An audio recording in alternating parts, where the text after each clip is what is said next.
Welcome to the podcast formerly known as Another Podcast. I am Coleman. This is my friend Luke here.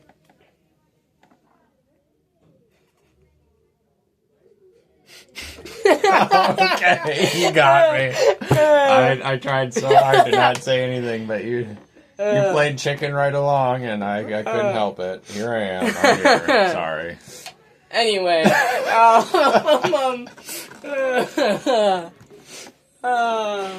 Yep, that wasn't even that funny, but okay. No, so yeah. let's talk about podcasty thingies, right? yeah. So I had this idea. Yeah, you did.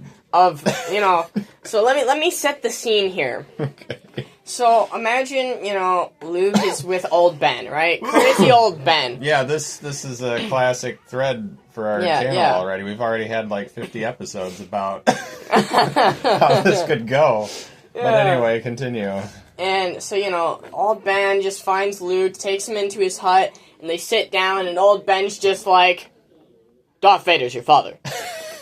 Yeah. And it's just like, but your father's the most evil guy in the galaxy. Have fun. Yeah.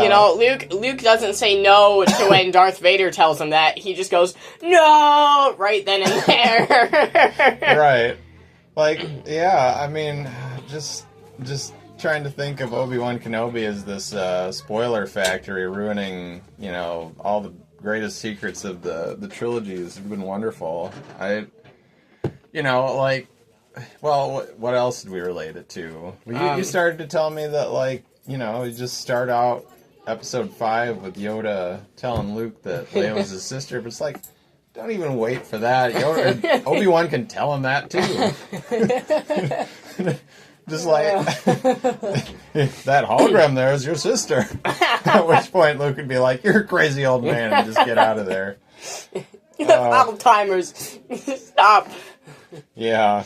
I don't know.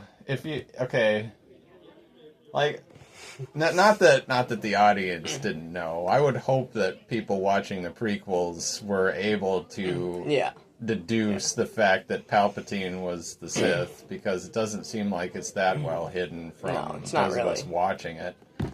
But just Palpatine just goes out in front of the council.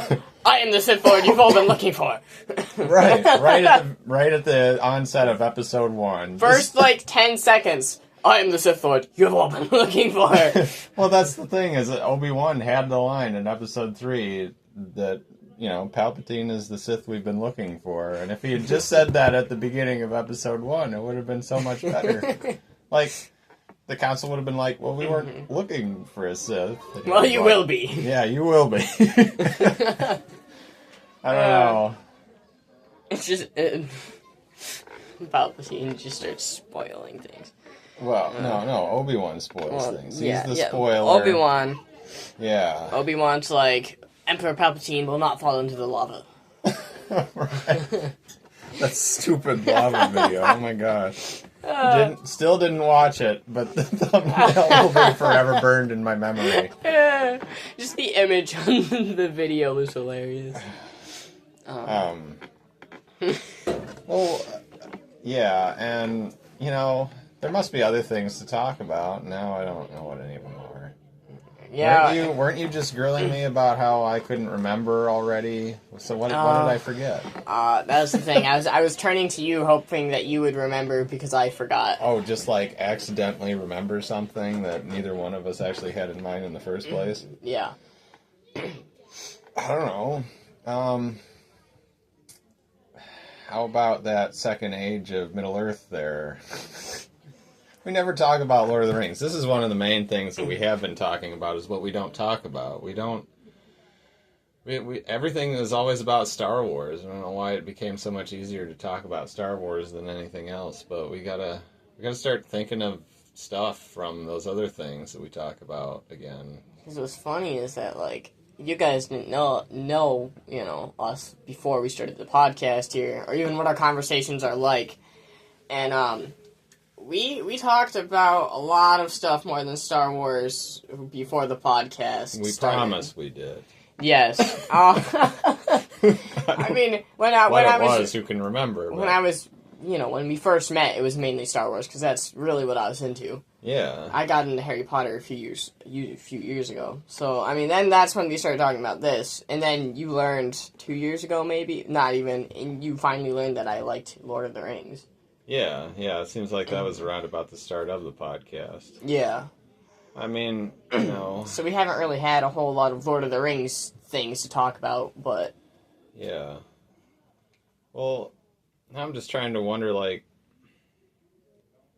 I don't know, the funny thing about Lord of the Rings is if we try to extrapolate this idea of, like, somebody spoiling everything really early, I can't think of any, like, big spoilers in Lord of the Rings, just off the top of my head. Gandalf's just like, I'm gonna die and come back. There you Gandalf just looks at Frodo, I'm gonna die and come back to life with white everything. Yes. I did not think of that. Have fun. I guess Frodo could have responded, well, Saruman is going to betray you and work for Sauron. Wait. Smeagol just goes, you're going to get your finger bit off. To Frodo. And I'm going to do it. And Frodo's like, who are you? And, Yeah, I don't know. I guess there's some spoilers. What would be the big thing to spoil in Harry Potter? Like, somebody just comes up to him and is like, you're one of one of Voldemort's Horcruxes. That would be something. Cause you're like, what is that? Who are you talking about and what is that? In the first book, you're one of Voldemort's Horcruxes. Harry? Hubbard what? Yeah. What? What's that? And who is that? Like, he didn't know, because they weren't even talking about him by name at that point. No. So the thing is in Harry Potter... Okay, question. Question for you who would know. Was the name Voldemort actually used anywhere in the first book? Yes. Okay. I guess that's a good thing, because like the Tom Riddle thing would have been a little bit hollow in the next one if Voldemort wasn't already an established name. Because Hagrid did tell Harry his name in the beginning of the book. How did he do that? Did he write it down on a sheet of paper and then like crumple that sheet of paper up and then like throw it in the fire to make sure it was magical? Right. Oh. It's like, if something doesn't burn, it's magical. Oh, that would have been the Lord of the Rings spoiler. Like, immediately after Bilbo gets the random ring, after the riddle battle with Gollum, Gandalf's like, that's the one ring! We need to abandon the stupid quest and start another one! I didn't even think of that. Oh, crap. No, but they did mention Voldemort's name. Hagrid tells Harry, because Harry at this point doesn't know anything. And they did also do this in the movie, they said it. But, the thing is people don't say his name because he's the Dark Wizard and all this. But the funny thing is really, you didn't want to say his name in the future books, specifically in number 7. Mainly because in number 7, they had this thing going where if you, said Voldemort's name, Death Eaters would spawn, pretty much. They would just poof and apparate and just attack you. Belatedly, she did come up with a good reason to not do that. But this was 7 years later after. Well, they... Maybe somebody spoiled to all of them. That he'd get the Death Eater spawning system back up and running at some point. Nah, so. Dumbledore was just like, oh yeah, by the way, in 7 years, in some point in time, do not say his name. So it'll be a little after I die. Oh, I'm going to die, by the way. And they all just shut up because they don't know when the heck it's going to happen. And Snape will kill me. They don't know when it's going to happen, so they start saying Voldemort, and then because the thing is they did start saying Voldemort. People were less scared to say it in about book 5 and 6. What a bunch of dummies. Book 5. That's a great idea. They should. Oh no. Yeah, okay. Ultimate war-winning move for Harry Potter. Like, he goes out there with a few of his buddies to confront Voldemort and rids him of his entire army by having other people in other locations just say his name so that all of his guys vanish on him. It's just all across the world. Voldemort, and they all just appear. Oh my gosh. Then everybody is just there, and Voldemort is by himself. So I guess I didn't realize that Voldemort was like the original State Farm, you know? These agents just pop up when you say the right jingle. Oh, that's great. But, See, this is why we need to talk about things other than Star Wars sometimes, because it's amusing, and I don't know, whatever. Yeah. But in Book 5 and 6, they were, the big thing was, like, they started actually saying Voldemort's name, because at this point, nothing could happen. He was back. What was there left to lose? And in number 7, that's when everything started going downhill, and he created this thing. So pretty much, if you even talked about Voldemort, really, like, said his name, his Death Eaters would apparate to you. Yeah. So, it was more like, I guess you could say it was like a charm or something that, like, just, because, you know, I think the main reason was because Voldemort wanted Harry. And Harry's not afraid to say Voldemort's name, let's be honest here. It seemed like I remembered that being a point they made in one of the movies. It was like one of the first ones to just start being like, oh, whatever, I'll just start saying his name. Yeah. Even though everyone tells me not to. Yeah. Such a rebel. He didn't care, because at this point, he's like, I gotta kill him anyway, or he's gonna kill me. It's one of them. That's the prophecy even said that. It was like, one of them is gonna have to die. We don't know which one, but one of them's going to. Prophecies are always so helpful like that. Yeah, it's just like, one of them is gonna die, if you like it or not. The prophecy should have been, Harry kills Voldemort. And then Voldemort kills Harry. What? We got that a little wrong, sorry. Anyway, yeah. Switched our our subject and direct object around. Yeah, we've been doing that a lot this episode. But, No, not us. Oh. The prophet people. Oh, yeah. The wizard prophet people. Harry. Do they have an agency for that? Like the Ministry of Magic has a little. Well, there's future seeing corner. There's Okay. Wait, that's a new magical object, like the Lively Hollows we have. That's a new magical object, the future seeing corner. You just walk around the corner and you just start seeing things from the future. Ooh, that's neat. Yeah. That's not really. That's almost like a Diagon Alley thing. Yeah, but Diagon Alley is a brick wall. And it opens up. I mean, like, it's more of a magical location than a lot of... So kind of like the Room of Requirement, how it... Yeah. Hey, okay, another stupid question. So, the Room of Requirement's all about requiring the room, right? Yeah? Well, what if it could pop up, like, anywhere they needed it to, like, even outside of Hogwarts, you know, like, oh, we've got the Room of Requirement here in Diagon Alley now.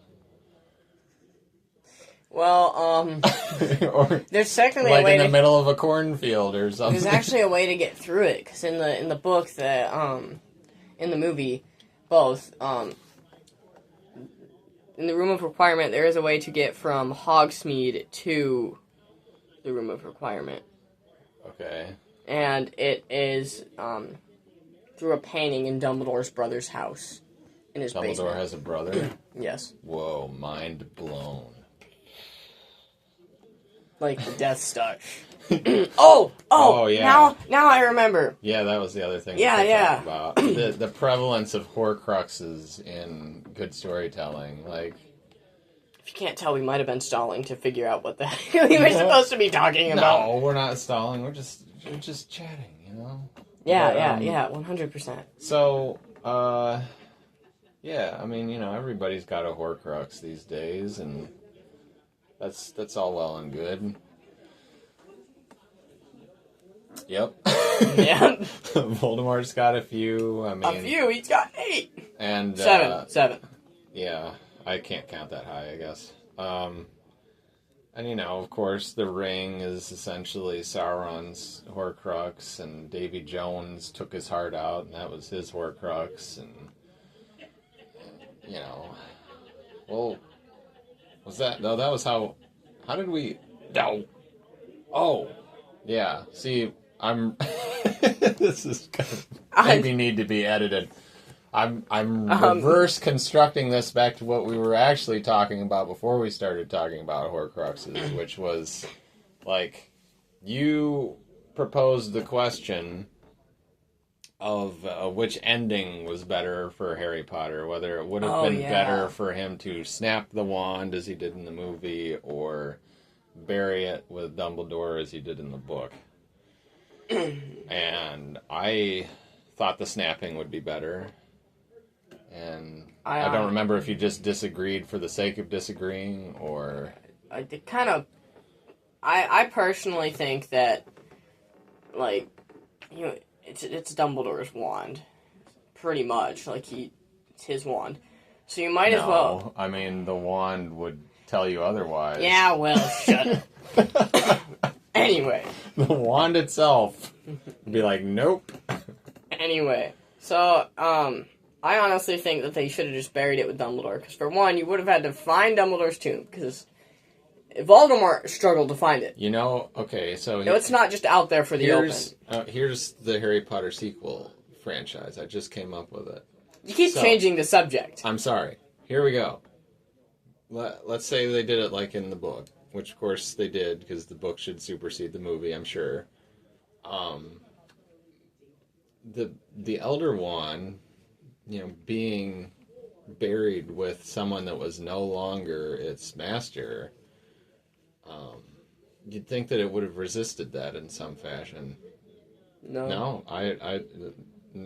this is what's going to happen, okay? So the only way the Elder Wand can remedy this situation is to sort of like reanimate Dumbledore as a zombie to like... escape from his own tomb and... to make sure the wand goes back to Harry? Oh, you're right. That's not much of a plot, is it? Like, you can just hand it back to him and then be done, because it's not like...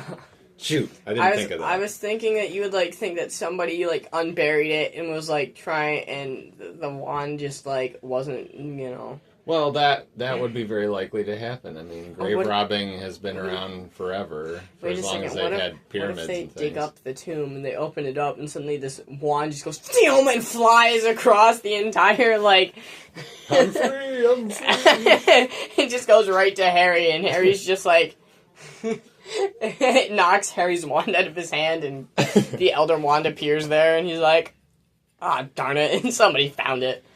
Yeah, to me it just seems like if you snap it, it's done. As long as it remains in existence, there's always the possibility that something can go bad, I guess. Yeah, but... What happens... Sorry, I'm changing the subject before you could even weigh in on it again. What happens if or when, I should say, it almost seems like an inevitable eventuality, the user of the Elder Wand just dies of natural causes or whatever, and there's no succession. Well, then at that point, then the wand just didn't pick anything. That's why Harry put it back in the tomb, because he's like, for one, somebody's going to have to find it, and then kill Harry so they can have the power to the wand. Okay. So if Harry just, like... Or you could kill him first and then find it. Still, anyway. Okay. But if Harry just, like, dies from natural causes, then it's just a wand in a tomb that's pretty much pointless. Like, it's useless. Oh, it doesn't It'll preserve its power. It'll still work as a wand, but it's not going to be the most powerful wand in the world. Like, everybody would think it would. So, really, if Harry wanted to... just kill himself. Yeah, exactly. That's the only way to tie up the loose end. Just, alright, Avada Kedavra! Poof! It's like, we worked so hard to kill Voldemort, and look what he does! Yep.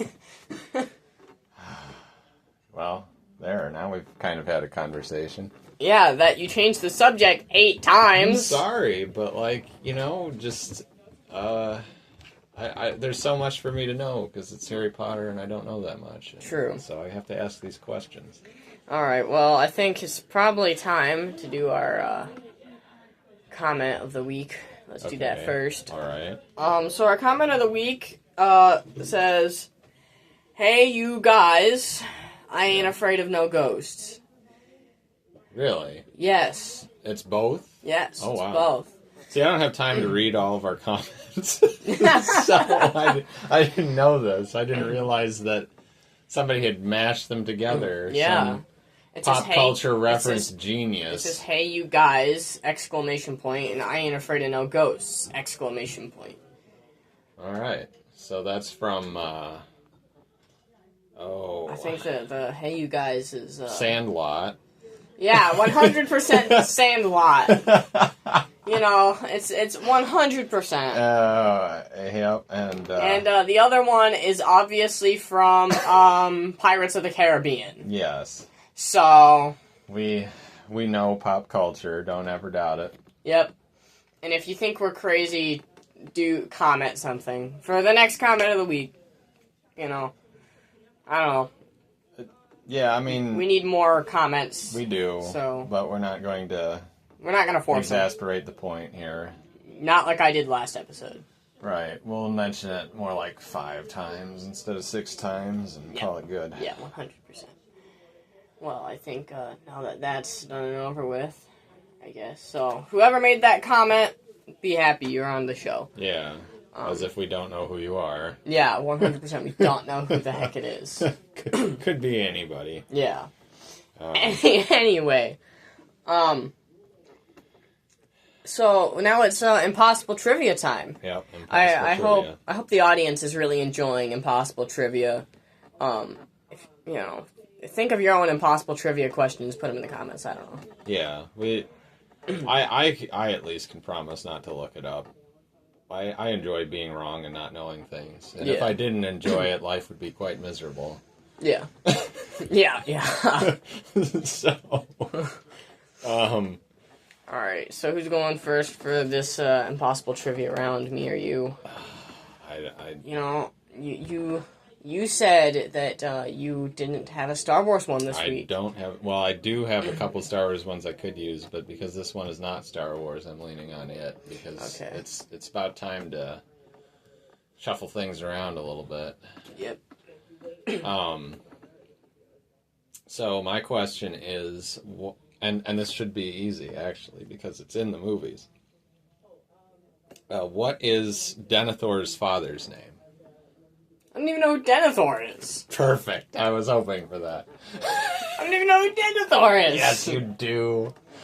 Is he the... Oh, wait, Denethor. He's probably the guy... He's probably the little gnome guy with the axe, with the red beard. What? With the Irish accent. Oh my god, no. What? Who, like, runs into this tomb place and is, like, all sad because all of his family's dead. You're pulling my leg, right? You know who that is. Yeah, I know who that is. I don't know who Denethor is. Okay. Denethor is the tomato eating guy, the cherry tomato eating guy. Come on, that's more famous than anything else in the entire movie. Was it one of the twins? Not twins, the brothers. What? Was it a hobbit? No, it wasn't a hobbit. Okay. No. You obviously can tell I'm completely clueless One of the hobbits you're probably thinking of was in that scene. He was singing a song, and they kept cutting away to shots of people dying in the war, and at the same time, you know, Denethor's eating the cherry tomatoes, and it's disgusting. It's just like spilling out of his mouth because he doesn't know how to eat, apparently. Even though he's in charge of Gondor. You don't remember the guy that's in charge and he's like clinically insane? They go to Gondor and he's still all cut up that Boromir's dead, and so he's like, his way of grieving about his one son is to just, you know, kill off his other son. Very messed up guy. But he had a dad, and his dad had a name. And what is that name? His dad didn't kill him? Interesting. Well, his dad was probably more stable. I mean, you think about, you know, I don't know. I don't think insanity runs in the family. I mean... Oh, it's only him. I see. Yeah. Faramir was a stand-up dude. Boromir was kind of on the edge, but he ended up being good in the end. And, you know. No, I don't know who his father's name was. His father's name was Ecthelion, so there you go. You think I would have been able to guess that? Of course. I mean, like, you blew it. I did. This is hardly even going to qualify as a short if you actually try to make these into shorts, because it took so long explaining who Denethor was, but... I can edit stuff. Anyway. Yeah, for the people that didn't understand, I'm thinking about turning some of the Impossible Trivia things into little shorts that you can just watch for the Impossible Trivia. I support it. Anyway, mine is one that I'm hoping you don't know, because it's Star Wars. Good luck. Week. So, it's on the Darth Vader topic. Oh, that was another thing we could have talked about. And we'll get back to that. Yeah. Go ahead. Which movie? What was the very first Star Wars movie that Darth Vader's mask was perfectly symmetrical? I would honestly believe it was Revenge of the Sith, but I don't know. I honestly don't know for sure. On to the next question. Okay. What? you got it. This is not very impossible crap. trivia. I beat the impossible. I'm sorry. Yeah. I broke our format. Dang it. Anyway, this is only the third round, too. Don't worry. I knew I shouldn't have done one quite that easy, but it was true. Darth Vader's helmet, they customly made one for the guy who played Anakin. He actually played Darth Vader in the suit for that, little section that he played in for 5 seconds.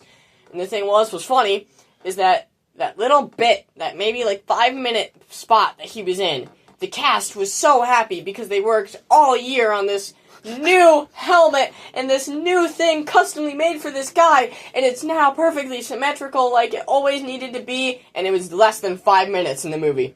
Well,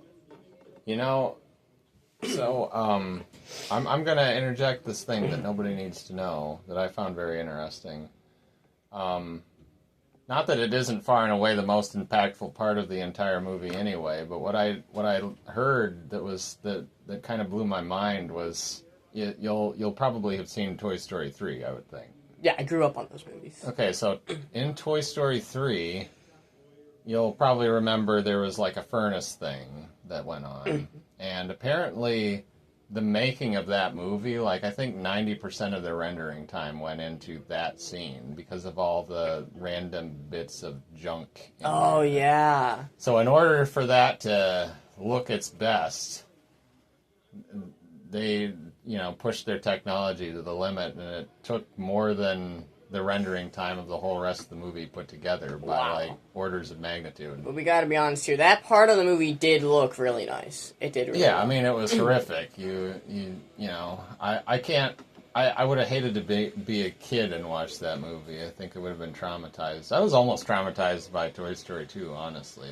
The Jessie thing just kind of... Hey, I was never traumatized from Toy Story 2, because, you got to see Zurg and Buzz, and Zurg is just, I am your father. Toy Story 2 is my favorite. And then Rex pushes Zurg off of the elevator. Yes. Completely opposite of what happened in Star Wars. It's wonderful. That's my favorite of the Toy Stories, actually, is Toy Story 2. Oh, yeah. But, anyway, before we start going on, I have to, have another impossible trivia question for you. Hit me with one. I had to get a backup one in case this one didn't work. What's funny is we did talk about what if we broke the algorithm today. Yeah. We were talking about that, but... Yeah. Anyway. That's the risk you take. Yeah. Well, this one is, what type of wood is Harry Potter's first wand made out of? Tree wood. What type of tree wood? The standy up kind. It's not a type of tree, Luke. It's not a type of tree.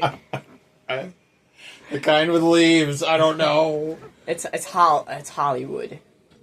What? Holly. Oh, okay. Holly. That's kind of lame. HOLLY. I guess that was J.K. Rowling's subtle hint that she wanted her books made into movies. Yeah, I would have never ever guessed that, so that's good. Well, yeah. I could also have done it with Hermione's, but I might do that one later. Anyway, so I guess we can say, even though he broke our impossible trivia for this week, and he's the winner, obviously, for this week. Because he won. Not that I wanted to be. Yeah, but anyway, well, or we could take that point away, because guess what? You lost to the second question. Yes. Let's take that point away. All right, So we're still tied to 0-0. Good. That's where we want to be. Anyway, so... A couple of zeros. A couple of zeros in their podcast. Yeah, okay, real quick. Gonna tie this on, just in case I forget about it later. I had a couple more ideas along the lines of, like, the earlier discussion about, like, what would Darth Vader's lightsaber be if, you know, he was on the winning end of the lightsaber escalation curve. Yeah. And so one of them is kind of stupid, but lightsaber boxing gloves. Mm-hmm. Yeah. Mm-hmm. Because... Well, are the boxing gloves themselves, like the entire boxing glove, a blade? Exactly. It'll just burn your hand. Darth Vader puts them on. Nothing burns Darth Vader's hands. They're blaster proof. They might as well be lightsaber proof. So there you go. His hand got cut off in the 6th movie. Well, that was behind the hand. I don't know. I didn't think about that. Dang it. Okay. Anyway, moving on. The other idea. The lightsaber itself doesn't necessarily look any different, but it sounds very different. I'm thinking like... Sounds like a Linkin Park electric guitar. Damn! He just goes around, like, blasting people's eardrums out with his rock concert lightsaber. I think that'd be wait. An electric guitar lightsaber. Like, the entire thing's a blade, but the strings are the blade. What? It's one handle, but the strings are the blade. So you can just start playing the guitar and then whack people over the top with the guitar. Okay, sure.